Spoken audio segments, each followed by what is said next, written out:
In this video, I'm going to show you the detailed instructions on how to make these viral breadsticks. Hi, I'm Stephanie. I'm with Deliciously Bold, and today I'm going to show you how to make my breadsticks. So I'm going to start by using my Bosch Universal Mixer. I'm going to put the dough hooker in here. And the first thing I'm going to do is start by warming up the water. I've got 2.5 cups of water right here. I'm going to put those into the microwave.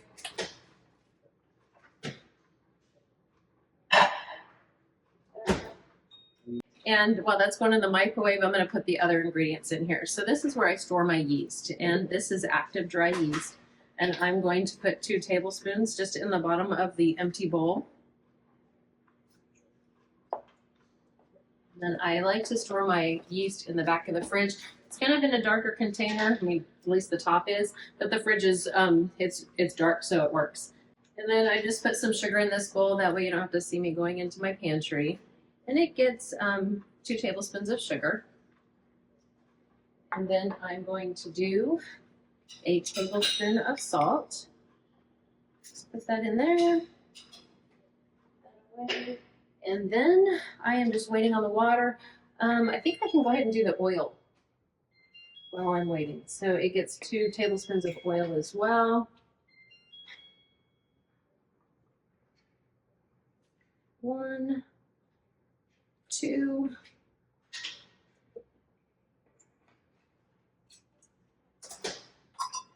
And then that water, I'm just going to stir it around and just make sure, does it feel warm? It's just kind of, it's really cold outside right now, so I'm going to give it another 30 seconds because the water just kind of a lukewarm, and I need it to be warmer than that. And I'm going to go ahead and put the oil away. And I always like to clean up as I go along, so the water should be warm enough.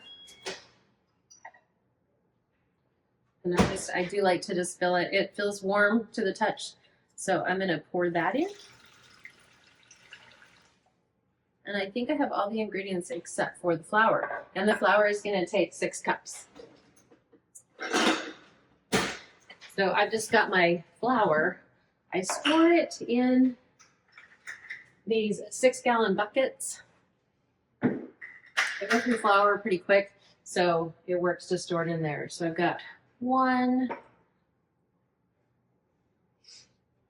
2, 3, 4, 5, 6. And I'm going to go ahead and start mixing this. So what I'm going to do is turn on the mixer and let it knead for 10 minutes. And it's going to be a little bit loud, but that's okay. I'll show you some of the process as I'm going along.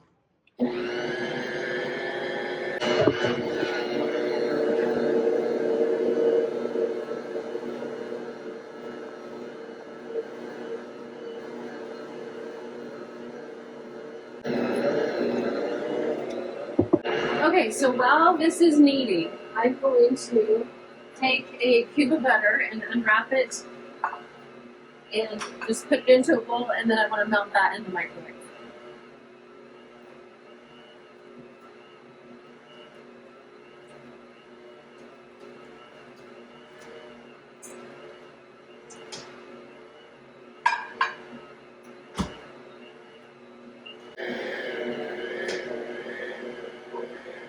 So it's not melted quite enough, so we're going to do it again.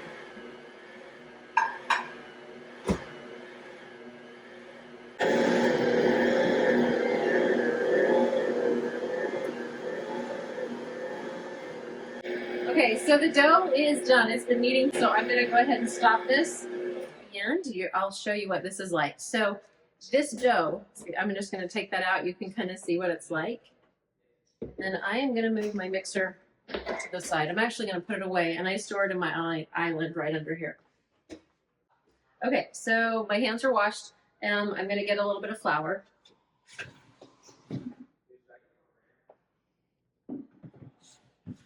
And we are going to roll this dough out, and then we're going to put it on this cookie sheet in the breadstick. So I'm going to start by spraying the cookie sheet just so nothing sticks. I don't know if it would or not, but we're just going to make sure.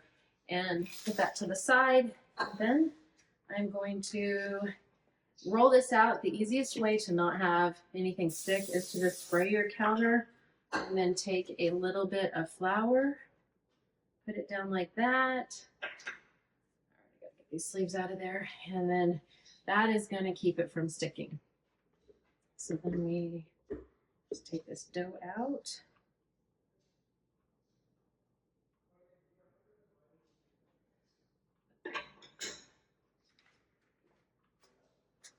You can see how stretchy that dough is. And if you're doing this by hand, I still, when I used to do it by hand, would knead it for 10 minutes, just by hand. So put the bowl over there, flip it over, and now we're going to just roll this out. And we're just going to roll it out. And I want it to be probably about a 1/4 inch thick. And these breadsticks are so good. So one of the biggest questions I get is about my mixer. I use the Bosch Universal, and I absolutely love that mixer. I used to use the KitchenAid. I think they just KitchenAid does a really good job promoting their product. I think their product is a good product, but I burnt through 2 motors on the KitchenAid. I need a pizza cutter now. It's like my kids have been using it, so we're left with this one. But I want these breadsticks to be, now if you can get this into a square, maybe I'll get it into a square just since it's for a video. That way they will evenly, get that again. That way when I cut these, they're gonna be all nice and pretty and even. I don't usually do that because when I have extras, I just kind of squish them in, but we'll do it like this. But the KitchenAid, I just went through 2 motors. I don't think it's as strong as the Bosch, and I don't think it's designed for doing breads like what I do. I also like how my mixer has the open top. So I'm going to cut these it's probably about a 3/4 inch wide. I don't have a particular method to doing this. How thick do I want these? And I'm going to then cut them horizontally, and then I will twist them and put them onto that cookie sheet. So just try to be consistent here with your thickness. That way they're all uniform. Uniformity is the biggest key here. Another thing, do I let my dough rise?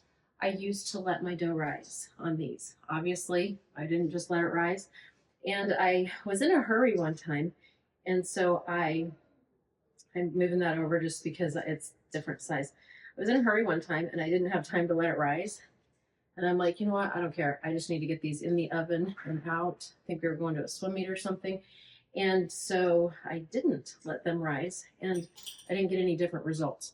And so from then on, I did not let these rise, and I get really puffy, very well risen breadsticks. So I'm going to take the breadstick and I'm just going to kind of twist it. You do not have to twist that because it doesn't need it. I just like how they look when it's twisted. Some people will make these longer, fold them in half and twist them like that. I like it in this shape. And look at how pretty those are. And just wait until they go in the oven, you pull them out and you either serve them up with spaghetti. I'm going to make a soup today and just serve them up with the soup. These refrigerate really well, and my kids love to put them in their lunches. This is just I don't even know what size cookie sheet this is. But see how that one's a little bit longer? It's good. Everybody's just happy to get breadsticks. In fact, used to we would have all these family dinners and everybody would be so excited to come over to my house just because they knew I was going to have the breadsticks, and they love these breadsticks. And I think my favorite part about these breadsticks is you don't have to let them rise. Now, if you noticed when I was making them, I did put the yeast in first, and then I put the warm water. I try to give it, as I'm adding the ingredients, give it a few minutes just to let that those breadsticks proof. But the yeast, I've never had it not work. So as long as you have good yeast, these should work. All right. I also like to put my breadsticks in there pretty tight. So if you notice, I'm starting to kind of squish them in there. And I like to do it like that because I like my breadsticks to be soft on all the edges. So I'm going to squish some more in here.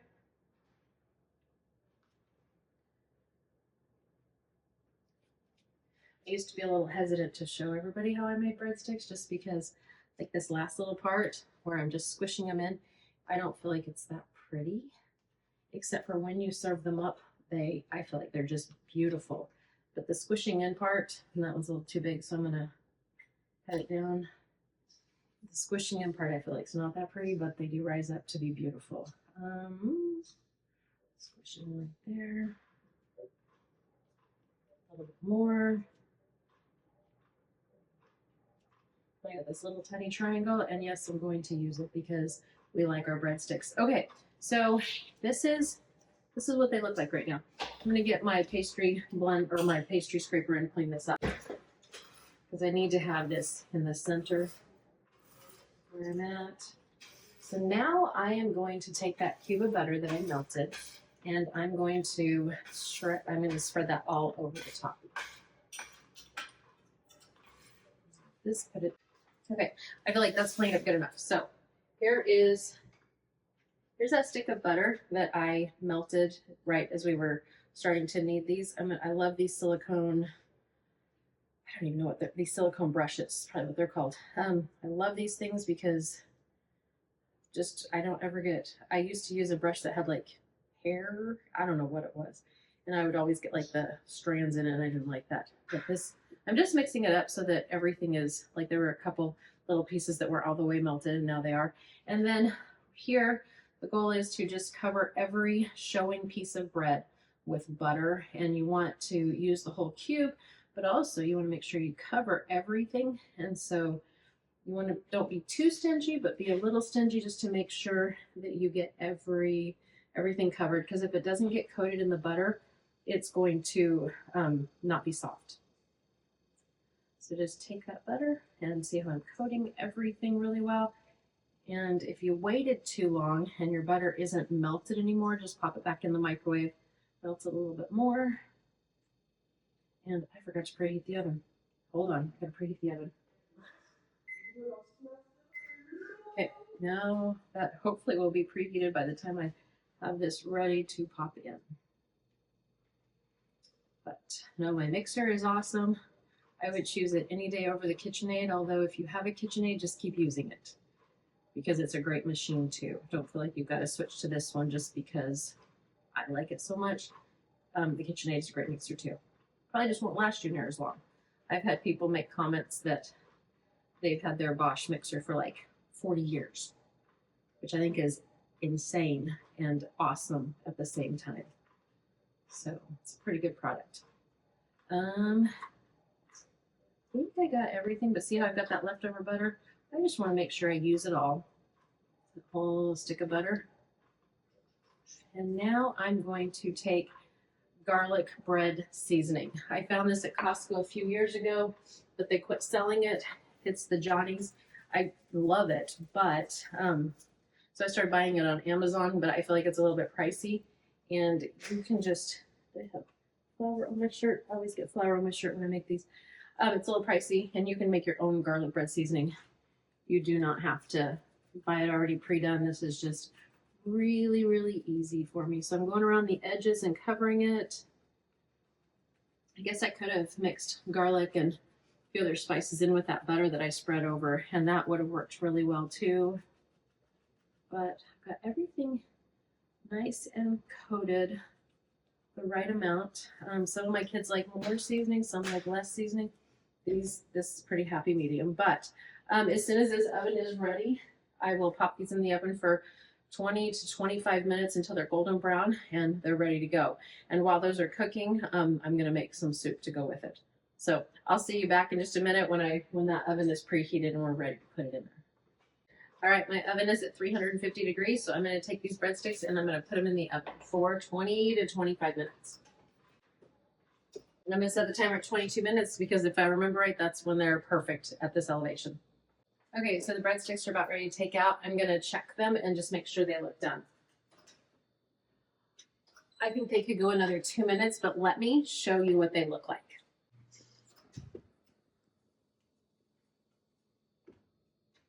So the breadsticks could probably come out right now. I worry about the centers being a little bit doughy when they're not quite golden brown like that. And so I'm going to give it about another 3 minutes, and then I'm sure they'll be ready to take out, ready for us to eat. Okay, so I think the breadsticks are ready to come out. Hot pad down there, and I'm going to check these. My house smells so good. I wish you could smell this. And there we go. They've puffed up, they've risen, they've done everything they're supposed to do. Let me see if they're not too hot. I'm going to go ahead and put them on this platter right here. But see how those look? Oh my God, so good. Need a hot pan.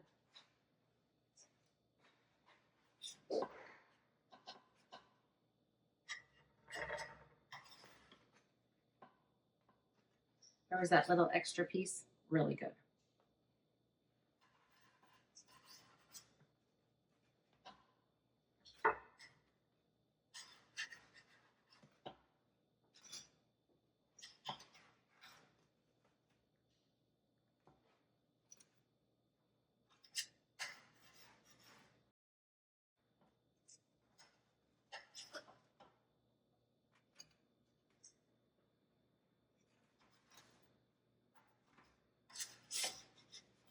These are looking so good. I'm so excited to serve them up. And then this one kind of broke up while I was doing it, so we're not going to put that in the picture, but it's okay. We're going to try it anyway. So good. All right, these are those delicious breadsticks. I'm going to get like a little bowl. We'll get like this bowl, and I'm going to put some marinara sauce in it, and then we can just dip the breadsticks. I went to make that soup, and I didn't have the key ingredient, so I'm going to come back to that, but these are still really, really good for dipping in marinara sauce or eating with whatever. I know there's some really popular brands of marinara sauce. I've tried them, and maybe I can get this open. Tried them. Not my favorite, but this one is really. There we go. And let's give this a try. So I'm going to take a smaller one. They're a little bit hot. They're a lot hot. All right, let's try to put it in there. These are so good. These are so good.